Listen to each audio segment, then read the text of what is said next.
An economy is not a complicated thing. It just has a lot of moving parts, but the basic is there's a transaction.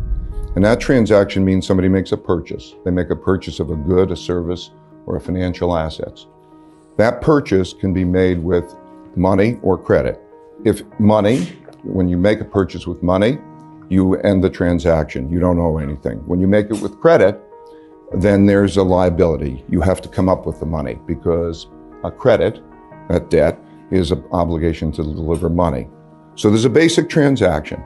There's spending, in other words, the total amount of money and credit spent on a good or service.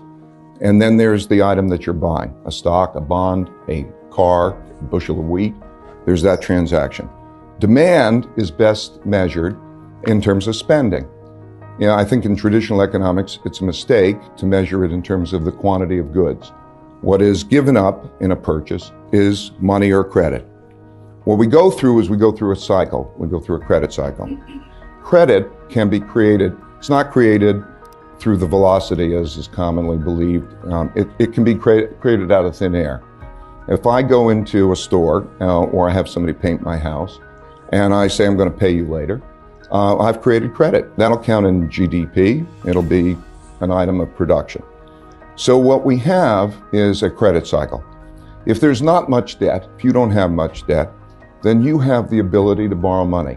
Let's say you earn $100,000 a year and you don't have any debt. You can then borrow $10,000 a year. You therefore can spend $110,000. Your spending of $110,000 is somebody else's income of $110,000. So it has a positive effect, and you go through a cycle. And through that cycle, you spend $110,000, they earn $110,000, and the cycle becomes self-reinforcing.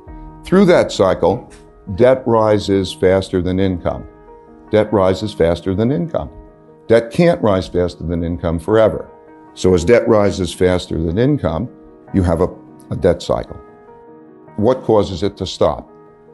Well, traditionally, as you lower interest rates, it creates debt. Has three positive effects. If interest rates are too high, then you lower interest rates.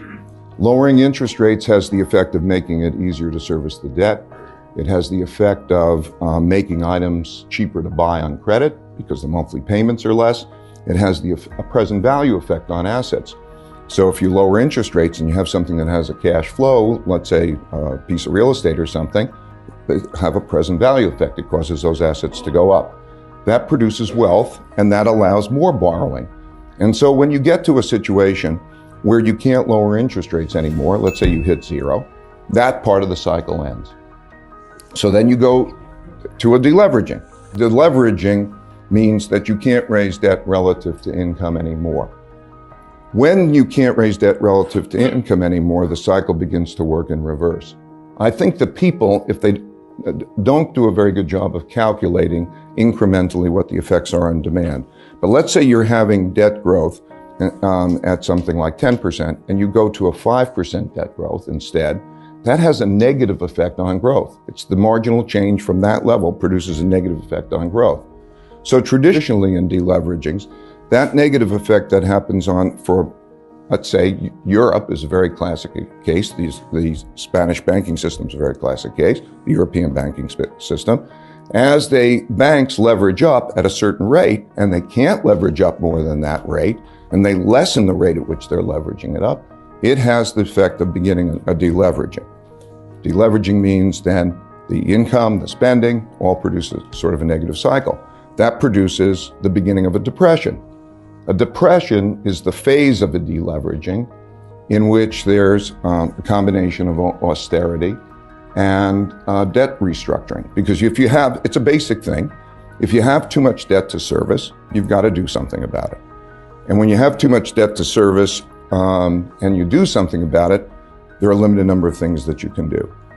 You can either transfer the debt, you can transfer resources from the rich to the poor, so you can have it transferred, for example, from Germany to Spain.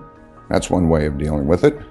The other way is you have a combination of austerity and debt restructurings.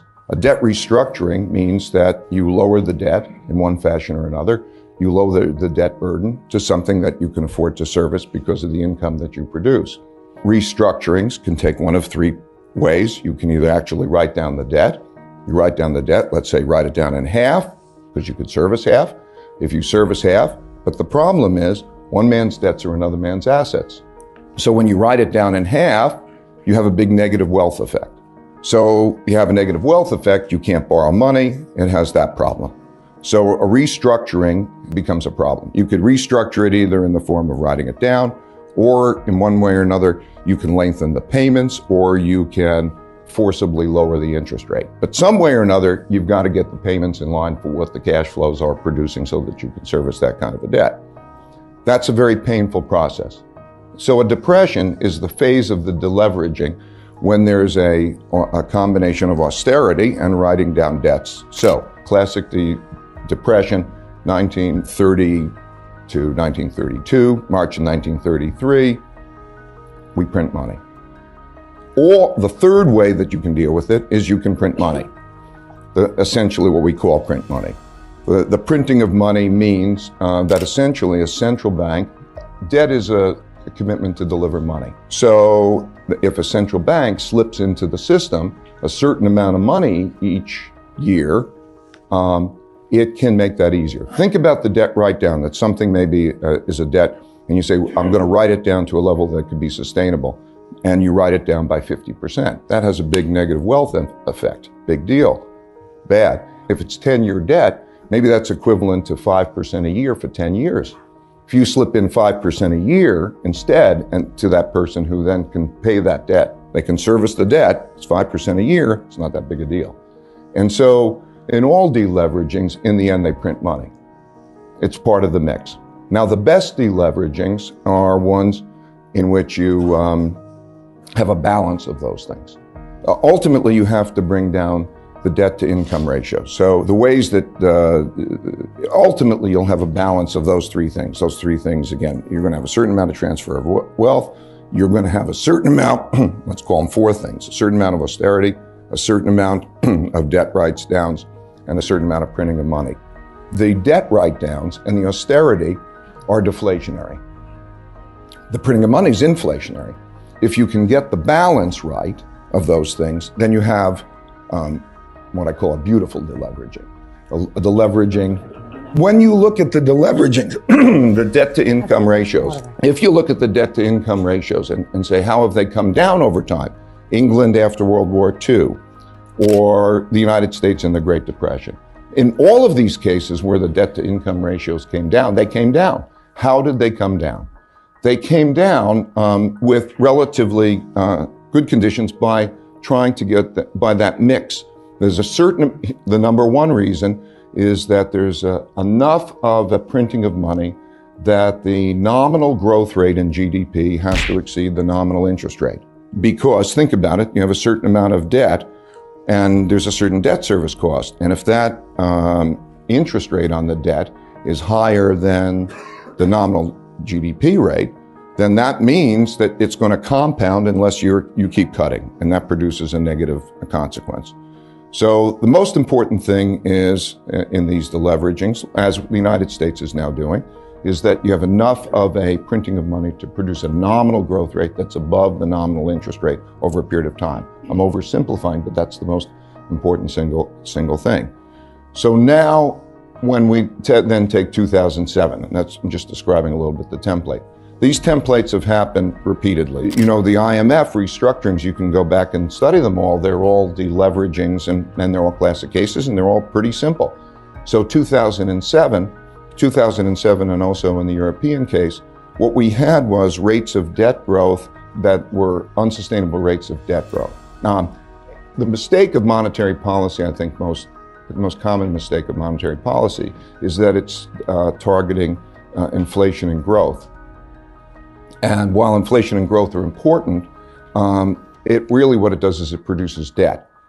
And what it has to pay attention to is debt growth relative to income growth relative to sustainability.